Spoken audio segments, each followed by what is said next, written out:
বোর্ডে 4টা অঙ্ক লেখা আছে যে x plus Y equal to 5, xy equal to 6 হলে x cube plus Y cube equal to what. তো আমরা জানি এটা সমান আমরা লিখতে পারি x plus Y whole cube minus 3xy into X plus Y. এখন যদি আমরা শুধু মান বসিয়ে দিই তাহলে কিন্তু এই আনসারটা পেয়ে যাবো। তাহলে 5 5 25, 5 25 125, 3 6 18, 5 18 90 সমান হচ্ছে 35। a minus B equal to 4, ab equal to 20 হলে a cube minus B cube equal to what.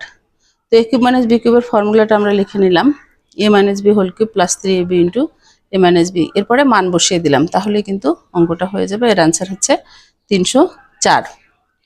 a plus B equal to 3, ab equal to 3, তাহলে a cube plus B cube সমান কত? a cube plus B cube সমান কিন্তু এই ফর্মুলাটা a plus B whole cube minus 3ab into a plus B.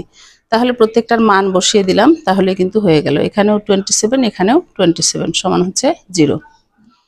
m minus n equal to x, m n equal to 6x square হলে m cube minus n cube equal to what. তো m cube minus n cube সমান লিখতে পারি আমরা যে m minus n whole cube plus 3mn into m minus n। তাহলে m minus n হচ্ছে x, মান বসিয়ে দিলাম, প্লাস 3 ইন্টু 6x স্কোয়ার হচ্ছে mn এর মান ইন্টু x। তার মানে এখানে x কিউব, এখানে 18x কিউব, মিলে হচ্ছে 19x কিউব আনসার।